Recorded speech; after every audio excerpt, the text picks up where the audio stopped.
strengthening traffic trends we saw during the quarter and gives us confidence that the actions we are taking are resonating with shoppers. Second, we continued strengthening our marketing capabilities and customer outreach. We doubled down on our value message through our 40th anniversary celebration, reinforcing what has made Dollar Tree special for 4 decades: value, convenience, and discovery, while showcasing how the brand is evolving to offer customers even more choice, relevance, and that thrill of the hunt.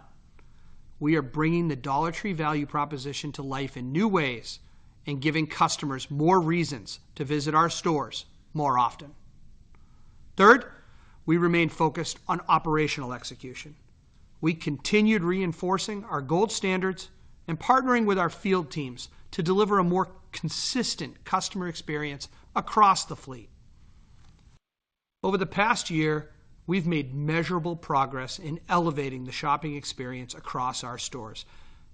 At Investor Day last October, we shared that approximately half of our stores were in the opportunity for improvement category, meaning that they fell below our standards. Today, that number is about 1/3 of the fleet, reflecting the significant work our operators have done to improve execution, store conditions, and consistency. But we're not satisfied with that progress. As our stores improve, we are continuing to raise the bar and make our standards more rigorous. We're seeing that improvement reflected not only in our internal measures, but also in improving customer sentiment around the shopping experience. There is still more work to do, but we are holding ourselves to a higher standard and building a more consistent experience across the fleet. While we still have opportunities to improve stores that remain below our standards, we believe the larger value creation opportunity is in sustaining the gains we've made and continuing to raise the level of execution across the fleet. The next phase is about making those improvements durable and repeatable. We are embedding stronger operating disciplines across the organization so that better execution becomes the standard, not the exception. Over time, we believe that will translate into a more productive store base, a better and more consistent customer experience, and stronger financial performance. We strengthened key areas, including in-stock levels, shoppability, store recovery, and store-level planning. When stores are well-run, they're easier to shop, better for our associates and customers, and more productive for the business. The same operating disciplines that create a better shopping experience also improve inventory control, merchandise protection, and compliance with our standards. And this shows up in our shrink statistics. Shrink was favorable during the quarter and contributed to our improvement in profitability.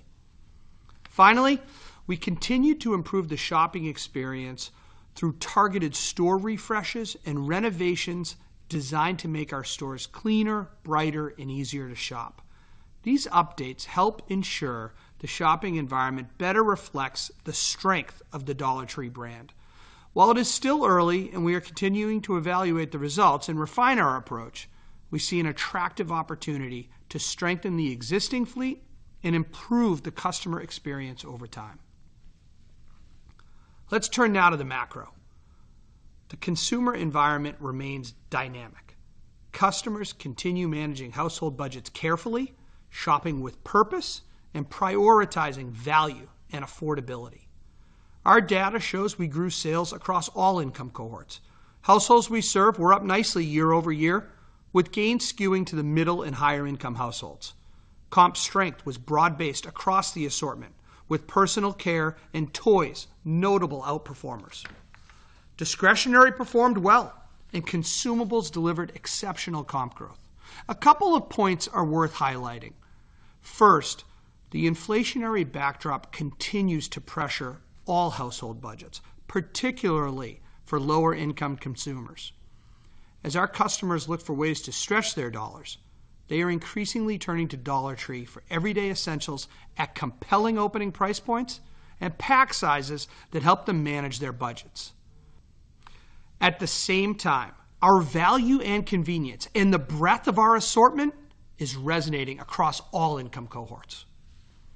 Second, we were pleased with discretionary performance despite pockets of helium shortages across our store fleet, which created a modest headwind during the quarter. We estimate helium-related in-stock challenges reduced total sales by approximately $15 million, or about 30 basis points of comp.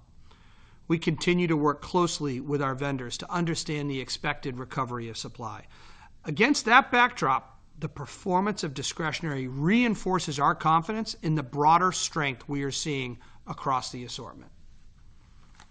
Let me turn to tariffs and the tariff refunds we received during the quarter. We received approximately $383 million, giving us a meaningful opportunity to reinvest in the business and further strengthen our value proposition for our customers. We are putting those funds to work in areas where we believe they can have the greatest and most lasting impact. We are focusing those dollars on targeted pricing strategies, marketing, store operations, and store conditions, areas that can benefit our customers today while strengthening the business for the long term. Additionally, we are closely monitoring the competitive environment and our relative values in the marketplace. Dollar Tree is committed to delivering outstanding value, convenience, and discovery at all times for our customers. Stepping back, we are pleased with our second quarter performance. Comp sales exceeded the high end of our outlook, traffic improved, our assortment gained traction, store execution strengthened, and our teams delivered better results across our supply chain. We believe our investments in merchandising, pricing, marketing, and store execution have strengthened customer relationships and improved the long-term earnings power of the business. Across these areas, we remain focused on delivering what we believe matters most to customers: exceptional value, greater convenience, and the sense of discovery that has always differentiated Dollar Tree. Those priorities continue to guide our merchandising, pricing, and operational decisions, and we believe they position us well to deepen customer loyalty. And we are investing our tariff proceeds in a way that is consistent with that philosophy. As we look ahead, our priorities remain unchanged: better serve and engage with our customers, execute more consistently, allocate capital with discipline, and build a stronger Dollar Tree positioned to deliver sustainable, profitable growth over the long term. We are engaging with and learning from our customers in new ways and using those insights to inform how we evolve the business. We're encouraged by the progress we've made, but we also recognize there is more work ahead. In closing, we're navigating a highly uncertain macro environment. As we said in the past, Dollar Tree is built for times like this. Our strategies are unlocking a better assortment and better run stores while engaging with our customers in more relevant and compelling ways. We look forward to building on our strong operating momentum in the second half of the year. And finally, I'm excited to share that as we mark Dollar Tree's 40th anniversary, we're committing $40 million through our Dollar Tree's Impact Fund to support local organizations that make a meaningful difference in people's lives. Reinvesting our tariff refunds in these communities will help expand access to essentials, create opportunities, and strengthen the communities we serve. With that, I'll turn the call over to Stuart to discuss the financial results and outlook in more detail. Thanks, Mike, and good morning, everyone. In the second quarter, we saw continued improvement in the underlying financial performance of the business. Second quarter adjusted diluted earnings per share was $2.70, of which $1.31 was attributable to the combined impact of tariff refunds, tariff refund reinvestments, and offsetting certain duties. Adjusted EPS is well ahead of our outlook range. Before reviewing our financial results further, I would like to provide an overview of the tariff refunds. Given the impact of tariff refunds and our related reinvestments on the P&L, we think it's important to provide additional context on what we know today, recognizing the timing and magnitude of these items could impact our reported results. During the second quarter, we received $383 million of tariff refund proceeds. The benefit to gross profit and other income was $369 million and $14 million respectively. Additionally, gross profit was negatively impacted by $13 million of certain duties. In the quarter, we reinvested $37 million of those proceeds, including $22 million in cost of sales and $15 million in SG&A. As Mike described earlier, these investments were targeted at discrete customer-facing and operational initiatives, such as our 40th anniversary celebration, marketing, and store conditions, all of which are designed to enhance value, convenience, and discovery for our customers. Now, let me walk you through the second quarter financial details and then discuss our updated outlook. Net sales increased 7% to $4.9 billion, driven by a 3.7% increase in comparable store sales and a 3.3% contribution from net new store growth. Comps were driven by a 3.3% increase in average ticket on the back of last year's pricing actions and higher multi-price penetration. Traffic increased 0.4%, a sequential improvement relative to the Q1 trend. By category, consumables delivered a 5.8% comp, while discretionary delivered 1.6%. As Mike mentioned, category performance was broad-based, and we overcame an estimated $15 million sales headwind from supply constraints in helium. Gross margin expanded 850 basis points to 42.9% and included a 680 basis point benefit related to the net impact of tariff refunds, reinvestments, and certain duties. Gross margin expansion was driven by tariff refunds, lower tariff rates, favorable shrink results, and occupancy leverage, partially offset by reinvestments primarily related to our 40th anniversary celebration, certain duties, and a mix to lower margin consumables. As Mike mentioned, our shrink performance remained favorable during the quarter and reflects adjustments to the overall enterprise-wide results from our most recent counts. Moving down the P&L, total SG&A, inclusive of TSA income, levered 50 basis points and included a 30 basis point impact from tariff refund reinvestments. The improvement in total SG&A rate, inclusive of TSA income, was primarily driven by payroll, partially offset by higher marketing and depreciation costs.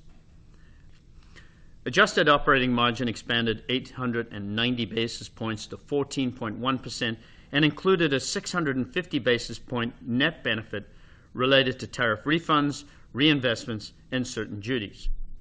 Below the operating line, net interest expense was slightly favorable, and the effective tax rate was in line with our expectations. Turning to the balance sheet, inventory declined 9% versus the prior year, while sales increased 7%, resulting in a favorable inventory to sales spread. We continue to manage inventory tightly, which supports fresher assortments for our customers, working capital efficiency, and stronger free cash flow generation. We ended the quarter with $1.06 billion in cash and no commercial paper outstanding. We generated $922 million in cash from operations and invested $246 million in capital expenditures, resulting in free cash flow of $675 million. During the quarter, we repurchased 5.6 million shares for $605 million. Looking back over the last 12 months, we've reduced our share count by approximately 8% and returned over $1.8 billion to investors through share repurchases. As you look ahead, I'd like to walk you through our outlook for the remainder of the year. There are a number of moving parts which are important to understand as you look at the business going forward. These include the tariff refunds and their partial reinvestment, the ongoing tariffs following the recent rate adjustments, and the impact of ongoing fuel costs. Let me share the current assumptions and expected impact on the business.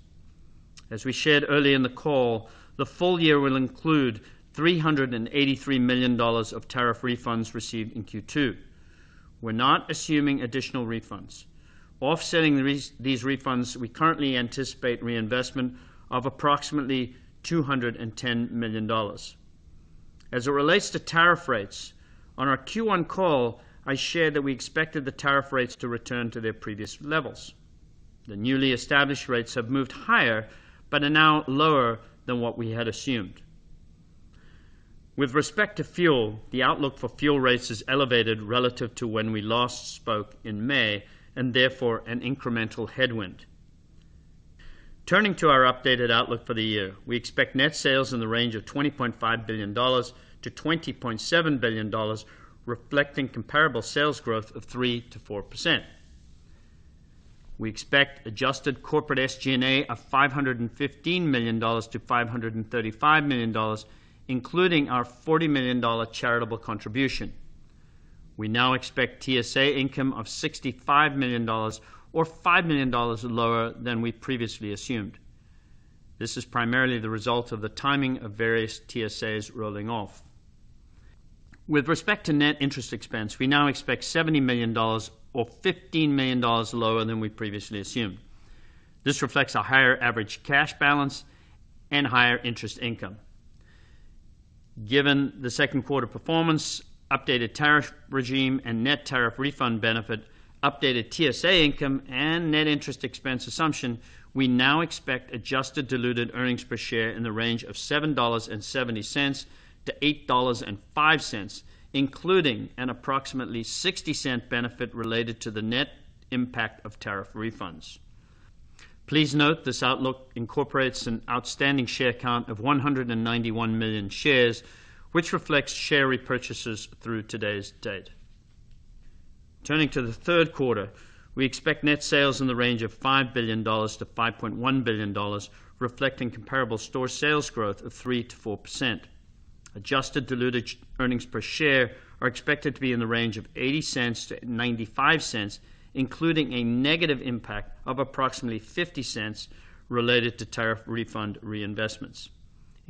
In closing, we delivered a strong second quarter and continued to execute against our strategic priorities. Our team's focus, operational discipline, and improving business performance position us well for the balance of the year as we work to generate consistent, profitable growth and create long-term value for our shareholders. With that, I'll turn the call back over to Mike. Thanks, Stuart.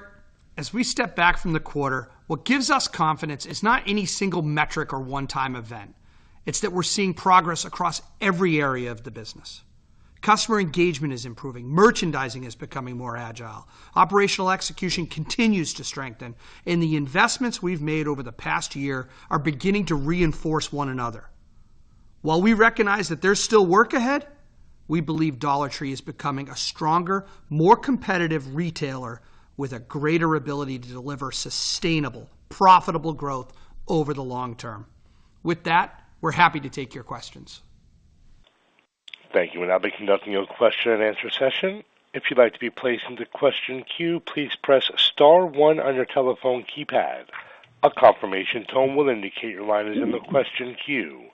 You may press star 2 if you'd like to remove your question from the queue. And as a reminder, we ask you please ask one question, one follow-up, then return to the queue. Our first question today is coming from Matthew Boss from JP Morgan. Your line is now live. Thanks, and congrats on a nice quarter. Thanks, Matt. So Mike, can you elaborate on the cadence of the comp trend you saw in the quarter? Traffic turned positive a quarter earlier than your plan 3 months ago.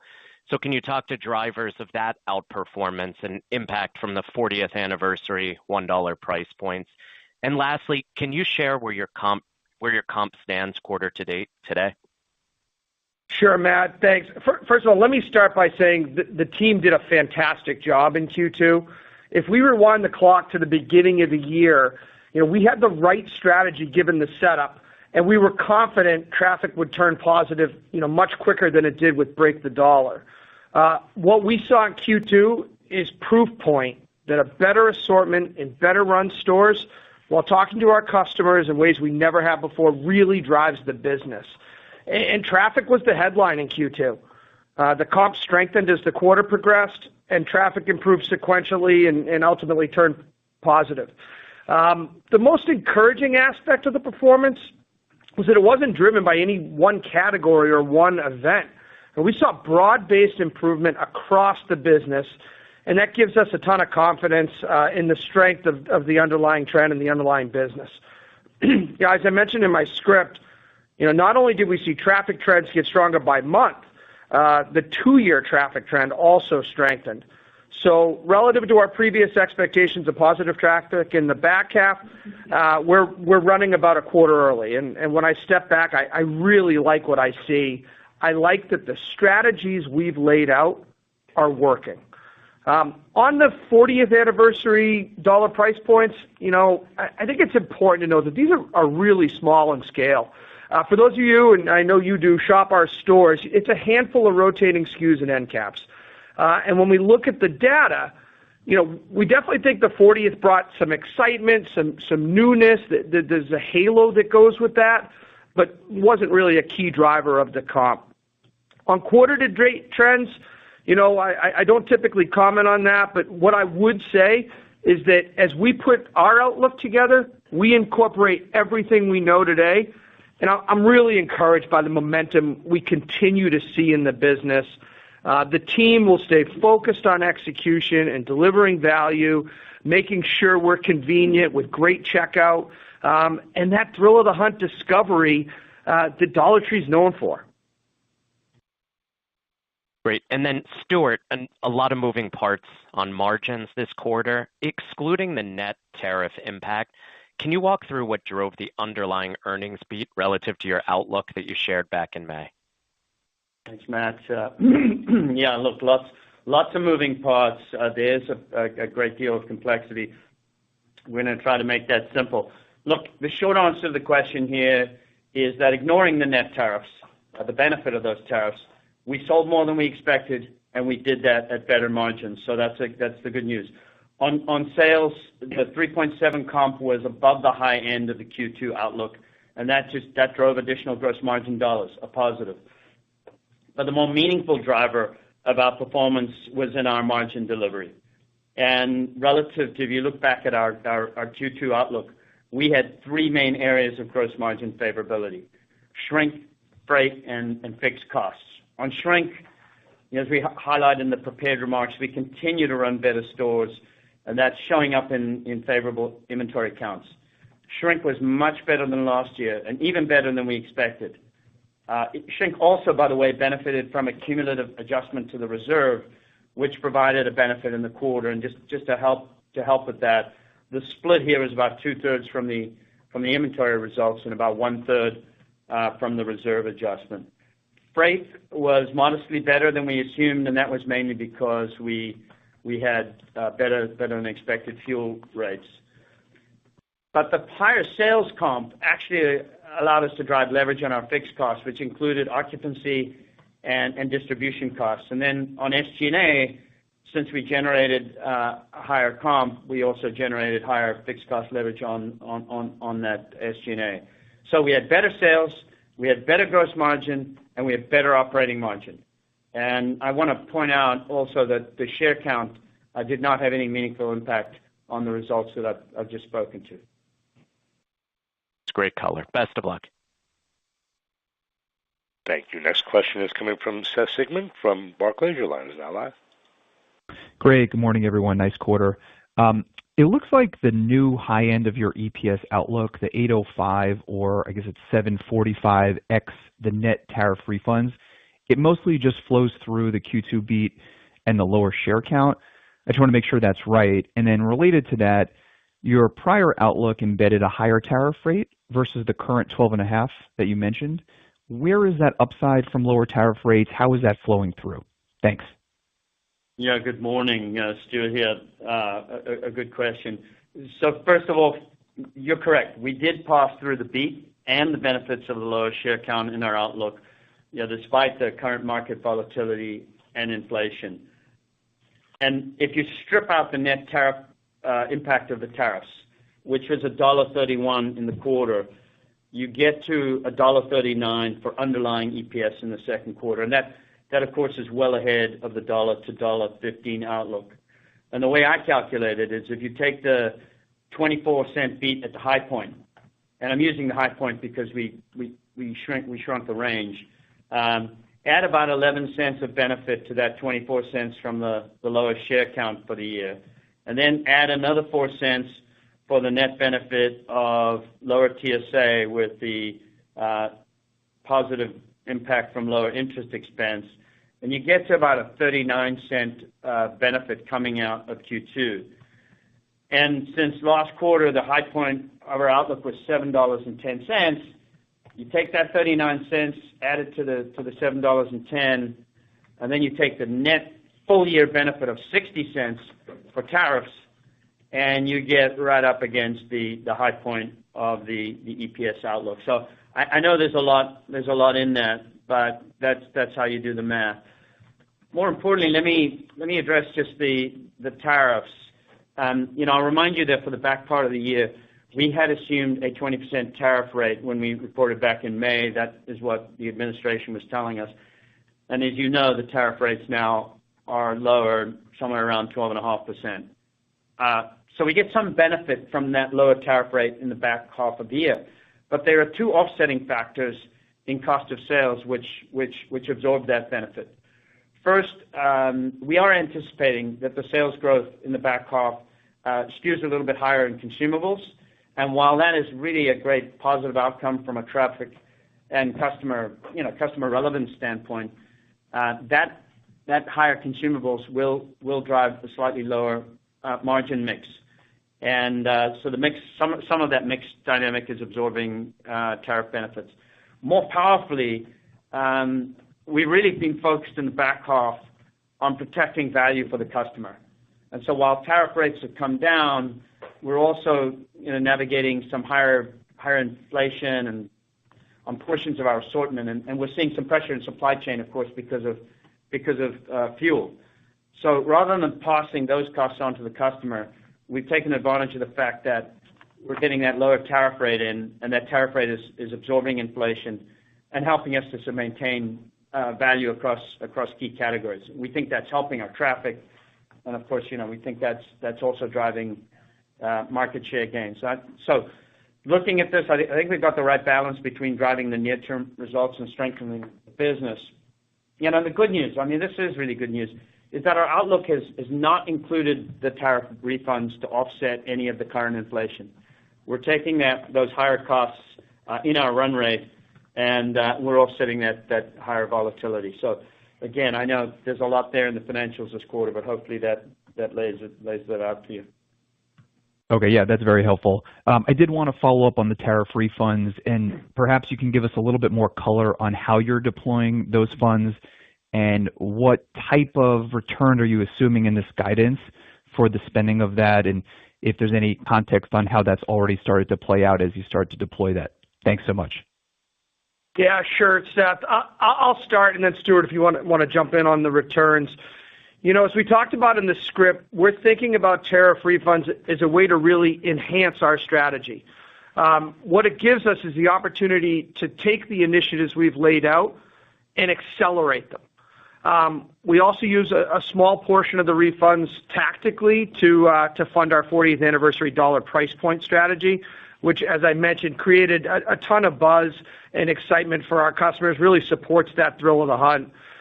The investments are focused, as we all are, on enhancing value, convenience, and discovery. So that includes improving our assortment with incredible values, making our stores easier to shop by upgrading in-store signage, and then the marketing piece of it, where we're talking to our customers in ways we really never have before, and scaling those marketing and digital capabilities. These are all areas that we believe can really increase customer engagement and accelerate our traffic flywheel. The refunds were significant. We're trying to be as thoughtful as we can about how to deploy them so that investments today provide a lasting return. And Stuart, if you want to touch on those returns. Yeah, thanks, Mike. Look, just a couple of quick points. We really did not bake any real return in the incremental spend, and there were two reasons for that.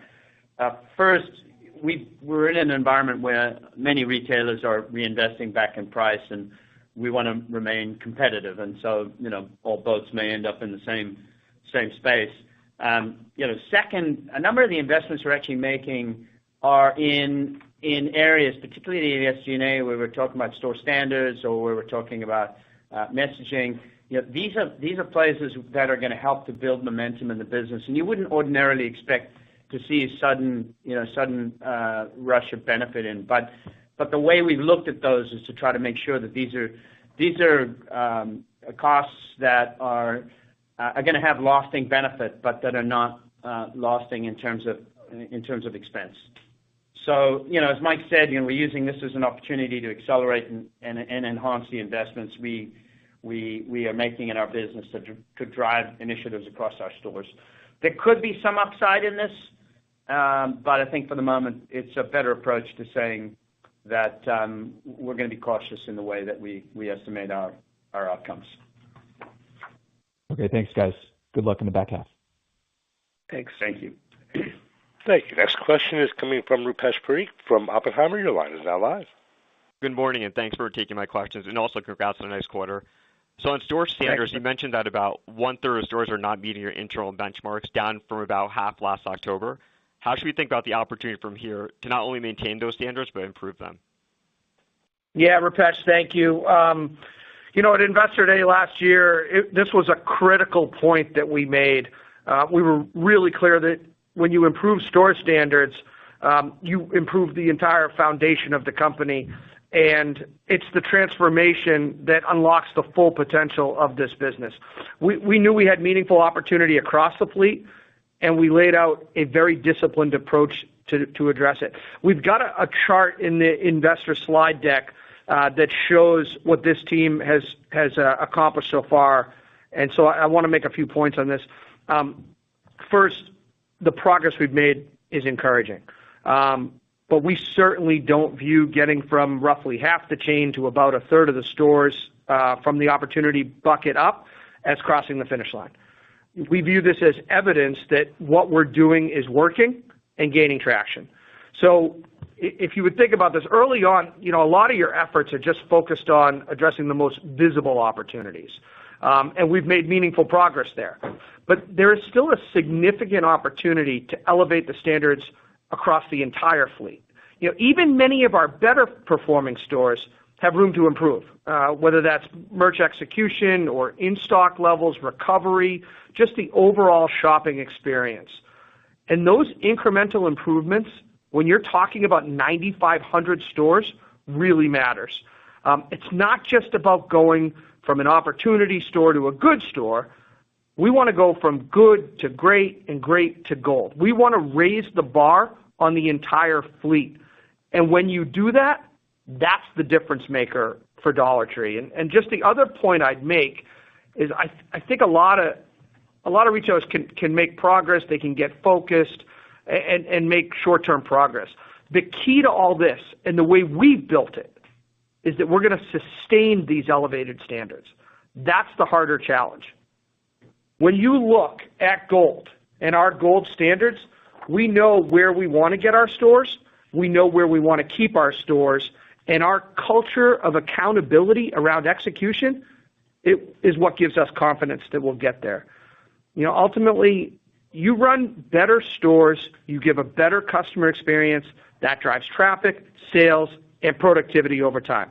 The positive traffic trends we saw this quarter give us confidence that customers are noticing the improvements, and with a long runway to go, it gives us confidence in what we're doing in our future. I'm very passionate about this point. Great. Then I have a quick follow-up question for Stuart. So in terms of the updated outlook, can you help us think through some of the puts and takes on the gross margin and SG&A line for Q3 and Q4?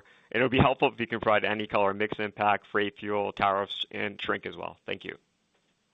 Yeah, thanks, Rupesh. You said a quick question. There's a lot here, so I'm not sure if it'll be a quick answer, but let me unpack this. And I really want to take some time to talk about the tariffs because we've had a great quarter. We're delivering a little bit faster, and I don't want to confuse the reinvestment with really the underlying performance of the business, which is good. So let me take this apart here. We spent a lot of time trying to unpack the tariffs so that there's transparency, and you can see the business that sits underneath that. And if you look at the supplemental deck, we laid out the full year in that deck so that you could understand what the tariff impacts are, and you can separate them from what I'm saying about the rest of the business. So let me just take you through the items, starting with the refunds, the reinvestment of the duties. You get a picture of that. And then I'll come and I'll talk about the gross margin and the SG&A and give you color on some of the other items that you asked about. So when I talked about the prepared remarks, we'd received about $369 million of refund in Q2, and that benefited gross margin in Q2.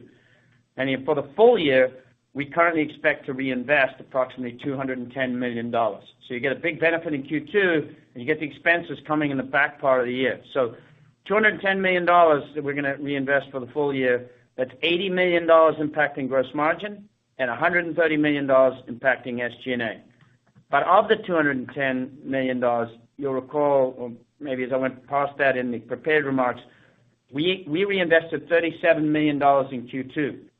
That had $22 million in COGS and $15 million in SG&A.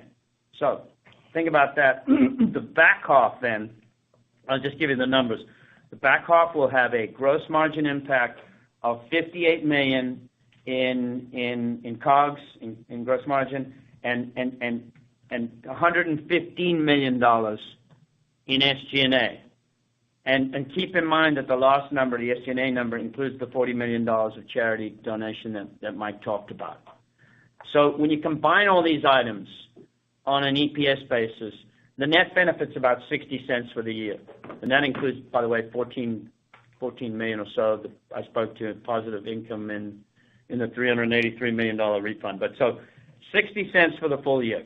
So if you now accept that all the tariffs, you put those aside, the color I'm now going to give you completely excludes any of the puts and takes I've just given you on tariffs.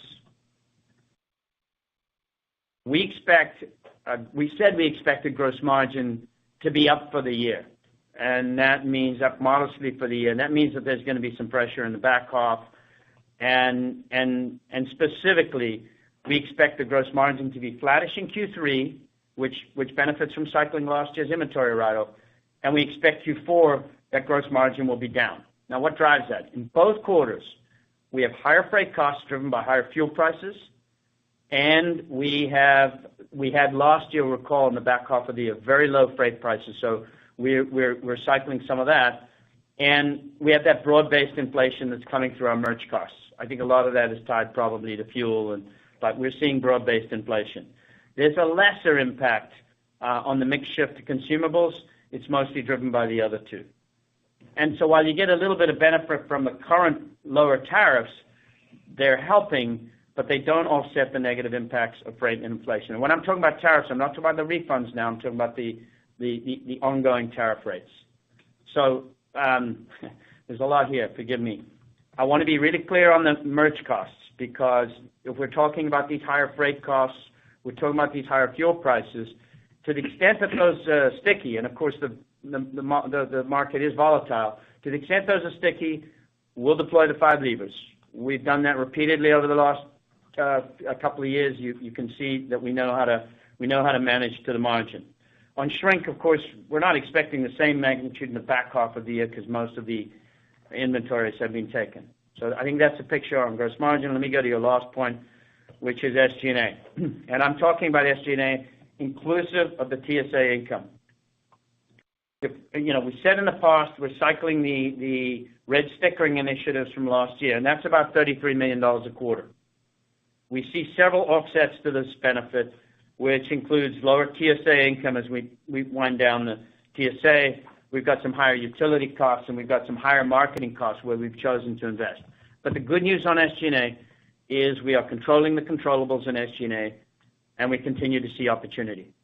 So there's a lot there. But if I just summarize it by saying I've broken out the tariffs, you will see those higher reinvestments in the back part of the year, which will reduce our EPS in each of the quarters. You should add that back, and that's probably about 2/3, 1/3, just as a rough guide. On the margins, we're managing these higher costs as part of our run rates. I've laid those out for you. And on SG&A, we're in charge of the SG&A items that are controllable. Great. Thank you for all the color. That's very helpful. Thank you. Next question is coming from Bobby Griffin from Raymond James. Your line is now live. Good morning, buddy. Thanks for taking the questions and congrats on a good quarter. I guess, Thanks, Bob. Mike, I wanted to circle up first on the dollar price points that you referenced. Is that something we should expect on a go-forward basis? And how are you thinking about those items in the context of the multi-price strategy? Anything that would prevent that from being part of the assortment going forward? Yeah, it's a good question, Bobby. I'll tell you, like our founders, everything we do is designed around delivering value, convenience, and discovery for our customers. Those are the principles at the heart of Dollar Tree, and they guide every pricing decision we make. We're pleased with where our multi-price strategy stands today. Multi-price gives us the flexibility to deliver the right item at the right price while always maintaining that compelling value proposition across the store. So the thrill of the hunt can come from finding a $5 hammer or a $3 seasonal item or a $1 pool noodle. What matters is that the customers know they're getting outstanding value no matter what the price point is. So with that context, looking ahead, there's nothing preventing us from maintaining a dollar price point within the assortment. As Stuart said before, we buy to a margin. When we can offer a dollar item and still deliver the value and economics we're looking for, we'll absolutely do that. Ultimately, multi-price is not about moving away from our heritage. It's about giving us more flexibility to drive the value, convenience, and discovery that has always been our heritage and will always be our heritage. Good. That's helpful. I appreciate it. And then just quickly as a follow-up, Stuart, on the helium shortages, modest comp headwind here in 2Q, just how should we think about that in terms of the back half and what's assumed in the guide from that aspect? Yeah, I'll actually jump in on that. I'm very close to it. I will say that the team's done a great job on the merch side and on the store side, navigating the helium shortage.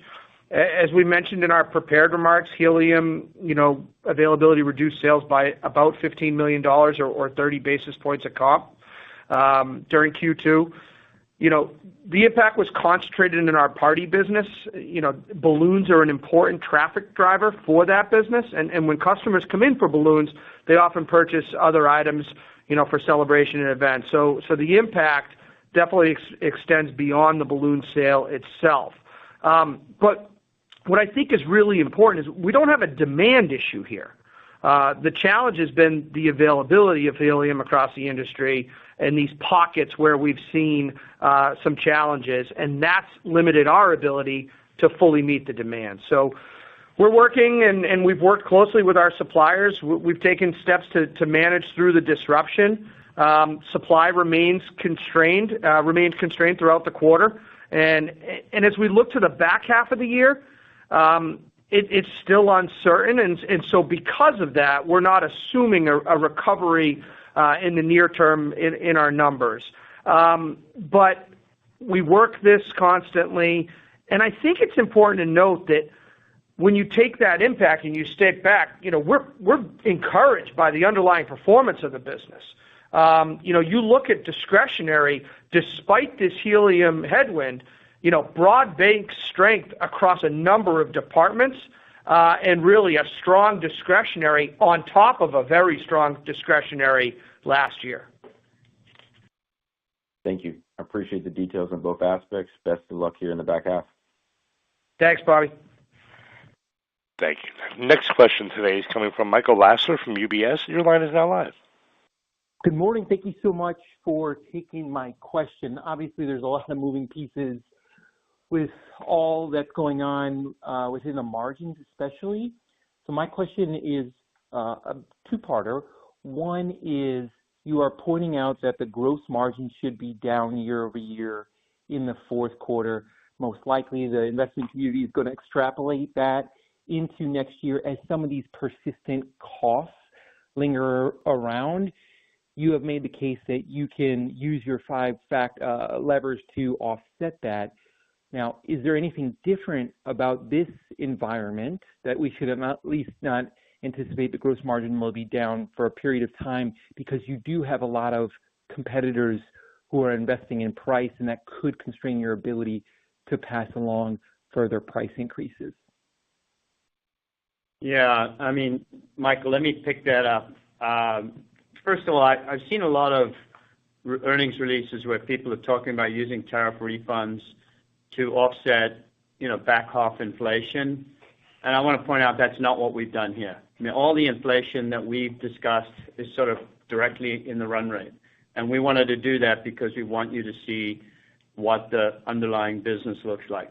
Having said that, as you know, of course, we have very successfully managed volatility these past couple of years using those five levers, and we're confident that we can manage to the margin and work to the algorithm that we laid out at our Investor Day. So the picture for the back half of the year is, of course, as painted, but we want to be mindful also that because of the volatility, these things can move around a lot.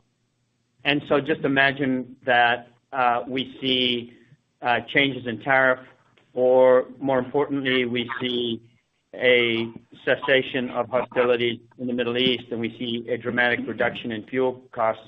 These could change that inflation picture quite dramatically. And it doesn't make sense for us, given the strategies that we employ and the value we wanted to drive for our customers, to take any sort of premature and reactive kinds of decisions. We're driving a great result for the year. We've absorbed these kinds of inflations in that great result, and we think it's better to stay the course until we can see very clearly what the results are going to look like, and our merchants and our cost base will respond to what we need to drive the right results for next year. Okay. And another way of basically asking the same question, so I apologize for that, is you've at your Investor Day laid out an algorithm that will generate substantial earnings growth moving forward, given these inflationary pressures, coupled with the unique investments that you are making this year and the funding sources from those investments. Will 2027 be a year, in light of all that, where you think you can generate the algorithm, or should we, as the outside, be thinking next year is going to be a sub-algorithm year, given that you may have to digest some of what happened this year? Yeah, Michael, we feel confident in our algorithm. We think Q2 was an incredible proof point of that. With traffic turning earlier, I think it demonstrates the customer response. We're not giving 27 guidance today, but we feel really good about the initiatives that we outlined at Investor Day, the work we've done, and what you're starting to see is these initiatives build upon each other and work in conjunction with each other. I call it better, better, better. So it's a better assortment in better run stores, and now with better marketing, and more to come on that. And so when I look out at the multi-year horizon, I'm excited about what we're doing, and the proof points are telling me we're doing the right things. We need to keep executing, and there's much strength ahead. Yeah, the only thing I'd add to that, Michael, is that the sort of pressure you're seeing in the back half, I mean, that inflation-driven, I mean, everybody's feeling that. So we're not going to be alone in that. I think what separates us, in my mind, and why I feel confident about the long-range algorithm, is that we're taking the right choices. You're seeing those results in this quarter, and we're giving it a kind of transparency because we have that belief. Understood. Thank you so much, and good luck. Thanks, Michael. Thank you. Next question is coming from Edward Kelly from Wells Fargo. Your line is now live. Yeah, hi, good morning, guys. I was hoping that you could maybe unpack the second half a little bit from a comp perspective and, what you're thinking there. Obviously, your traffic compare gets a lot easier. Ticket compare is a little bit harder there. Just sort of how you're thinking about, sustaining sort of the 2-year on traffic, and then maybe also just additional color on, the mix side and discretionary and what you think is causing, that softness there. Yeah, sure. Thanks, Ed. I'll take that. I think as you look at this sustaining, it really goes to the initiatives we've seen. Everything we laid out at Investor Day was designed to drive both traffic and ticket. And while ticket carried the water in the first half of the year, as you lap last year's tariff-related price actions, we know it's ticket. And so what gives me confidence in the second half of the year is, yes, it's going to be skewed towards ticket, but skewed towards traffic, excuse me. Seeing that traffic come earlier and seeing the positive Q2, and I mentioned we were pleased with the start to Q3, that gives me confidence in that traffic really helping to drive. But as you start to smooth these things out and you look at the long-term algo, all the initiatives we're executing on are designed to drive both. And I think we've got some really good proof points as you look at the first half of the year, and that gives us the confidence that traffic will carry the day in the second half, and that as we normalize over time, we really get the strength of both ticket and traffic, because that's what we're designing it to do. In terms of the mix, my Brockton will come out a little, and I won't apologize for a 1.6 comp in discretionary. When you look at it's on top of a 6.1 from last year. And the consumables comp was incredible. I said it in the prepared remarks. This wasn't a question of consumable, being the story and oh no on discretionary. This was a story about discretionary being strong and consumables being very strong. And add back in that helium. I mean, when you look at 30 bips, that takes discretionary to a 2 comp in the quarter. So, and remember, Q2, there's not a lot of Dollar Tree type events in Q2. So give me Halloween, give me Thanksgiving, let me get to Christmas, and I think that consumables discretionary mix really, really is strong for us and is constantly the magic of Dollar Tree. Great. And just a follow-up, Stuart, could you unpack freight for us? Just, the incremental, headwind, what is sort of fuel surcharge, how we should be thinking about, what's going on with the underlying contract rates. There's been some talk about driver shortages. I don't know what type of visibility you have on renewals. Is any help you could provide there? Yeah. Look, I'll just go back. Nothing's really changed from the previous quarters in terms of the composition there. We did enjoy very low, particularly ocean freight rates at the end of last year, which we highlighted in our call. So there's a bit of lapping that. But ignoring that for a second, as we mentioned, we got through all of our, or most of our renewals, and the base rates were not substantially different from last year. What is different is really the fuel surcharge that's coming through is very, very meaningful, and that's gonna continue as long as the fuel prices are elevated. There is an impact from drivers. It's not nearly as much as fuel. Really fuel's the driver here. I mean, sort of good news, bad news. Nobody wants to see higher fuel prices, but to the extent that we see things settle out in the Middle East, and that those fuel prices can come back pretty quickly, and that'll be felt in our freight rates pretty quickly because that's all set up as surcharge with readjustment timeframes that are actually quite short. Thank you. We've reached the end of our question and answer session. I'd like to turn the floor back over for any further closing comments. Thank you, everyone. We're excited about the quarter. We're excited about the future of Dollar Tree, and we appreciate your time this morning on the call. Thank you. Thank you. That does conclude today's teleconference and webcast. You may disconnect your line at this time and have a wonderful day. We thank you for your participation today.